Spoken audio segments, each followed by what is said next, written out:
嗱，呢幾日咧都好多人講緊運輸署呢個年檢驗車，如果發現咧有13項故障，其中一項咧呢個車輛咧就會即時暫時吊銷車輛牌照，即係咧換句話講，驗緊車嘅時候咧就唔俾你揸走需要攞咗你個行車證，咁然之後咧你就唔該嗌架拖車拖走去你嘅車房，整好咗再拖翻嚟或者掛下 T 牌啦，再驗個車咁驗妥咗先至可以揸出街啊！嗱，呢樣嘢其實係一個好事嚟嘅，即係如果架車有啲危險性嘅喺條路度行緊，亦都會影響好多人個安全啊嘛。無論係車輛啦、行人啦，亦都會受到影響嘅。咁以往咧，即係週年、7年嘅車就需要去安排檢驗啦。一般都唔係話太嚴格啫，除非你架車有好嚴重嘅問題，譬如真係漏油啦、制動系統嘅迫力上面嘅問題，停唔到個車位，咁真係好大劑噶嘛。咁當然亦都有啲驗車中心係比較嚴格啲嘅。其實一件機器咧喺條街度行，始終咧有翻個安全標準就比較好啲。譬如車胎啦，嗰個胎紋個深度唔夠咁亦都會有機會影響到線胎噶嘛。啱啱講邊13種狀況之下咧，就一定要肥佢腦咧。焗住佢要拖走架車我哋作為車主咧，其實都應該有責任去確保架車係可以正常咁運作先揸出街嘅。咁呢個亦都係一個基本法例要求啦。啱啱都要講到啦，制動系統漏油，即係個迫力漏油，咁好直接咁會影響個剎車嘅效能即係揸下車落車嘅時候停唔到車，你諗下幾大鑊。第二樣咧都係關於個迫力嘅制動液壓系統嗰啲迫力喉有爆裂啦，有呢個脹咗啦，都會影響個迫力嘅磅數嘅。咁隨之呢個迫力啦，包括埋呢個手掣或者腳掣呢個制動系統。咁亦都係要測試個磅數夠唔夠嘅，如果係唔夠嘅，索唔死架車，咁亦都係唔合格。第4樣都係講緊任何車輛嘅制動同埋泊車制動係失效。咁亦都有提及呢個制動效率過低，即係少過40%。啱啱已經講咗5項都係關於個迫力嘅問題啦。咁可想而知咧，如果好多交通意外發生咧，都係迫力腳掣失靈。而家啲車已經進步咗好多啦。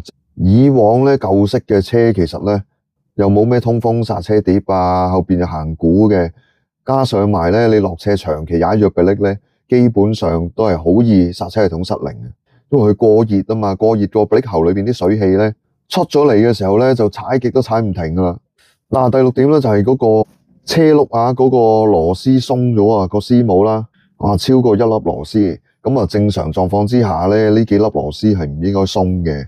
一般細車就有4粒或者5粒，甚至乎6粒，咁都係根據翻你架車本身個出廠個設計係點樣啦。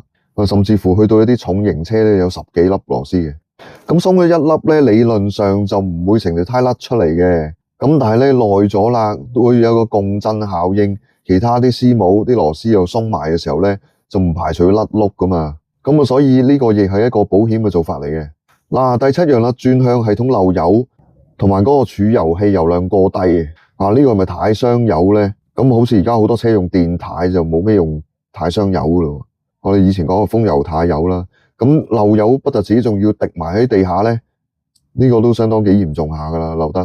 第8點咧就係轉向系統嘅組件鬆弛，咁包括上雞髀下搖臂甚至乎啲杯士，咁你肉眼見到佢裂咗，搵隻手搖到佢搖得喐嘅，咁都好嚴重下噶啦。我相信你行車嘅時候都落聲㗎個軚。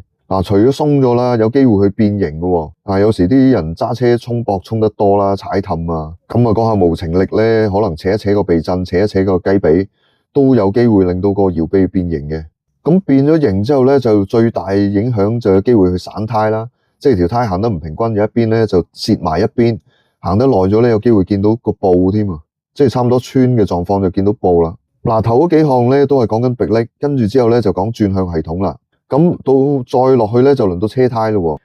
第9項咧有2條或者以上嘅胎紋不足。咁根據香港法例咧，啲胎紋要超過1mm 啊嘛。就算係咧條胎太舊即係老化咗、硬化咗咧，其實對嗰個剎車效應都有影響嘅。咁所以正常嚟講咧，你去到4、5萬公里或者擺咗好幾年硬化咗咁4、5年嘅都真係應該要換條新胎噶啦。對你平時乾路就影響唔係太大啦，但係濕路呢個抓着力就完全係兩回事啊。嗱，第10點咧就係漏電油或者漏柴油啦。咁漏油嘅嘢其實一定要整噶啦。始終油咧係一個易燃性嘅物體啊。當你唔覺意有啲熱能啊點火嘅時候咧，就好大機會咧會引發呢個危險啊，着火噶嘛。嗱，第11項咧就係你個車震裂咗或者斷開。咁啊，呢啲以前聽講周不時都喺公共交通工具嘅車上面發生嘅。啊，裂咗有時肉眼啊目測唔到，要晾高架車啊，真係年檢嘅時候先發現到嘅。第12樣咧就係嗰個懸掛系統啦，避震個彈弓斷開咗，或者係好鬆啊，嚴重鬆弛嘅狀況之下咧，對個行車都構成影響嘅。啊，或者行緊嘅路面唔平啊、踩氹啊，會有搶軚嘅狀況啦。咁第13樣咧就係有即時危險或者潛在危險嘅毛病。咁啊，預估到一啲危險嘅狀況，即係出街可能剎唔停架車啊，突然間甩轆啊，啲配件會有損耗，突然間甩咗出嚟咧，咁都要去即時作出糾正嘅。咁所以咧，基本上呢13項即刻會吊銷牌照，而去促使去即時去修理架車咧，其實都係應該有需要嘅。嗱，以上呢啲狀況咧，都係比較嚴重嘅缺乏維修保養之下發生嘅事啦。咁如果你作為一個車主咧，基本上都會有一個週期表㗎嘛，幾耐換機油、換波箱油、換火嘴、風格等等等等。咁啊，真係唔好咁問邊啦，唔好慳嗰少少錢啦。應該去做保養嘅時候就嗱臨搞咗佢，咁啊保障自己安全，亦都保障道路駕駛者、保障行人。咁你就做返一件好事啦，係咪？嗱，鍾意我哋廣播，記得下邊俾個 like，跟住咧有啲咩諗法都可以喺下邊建設性留言㗎。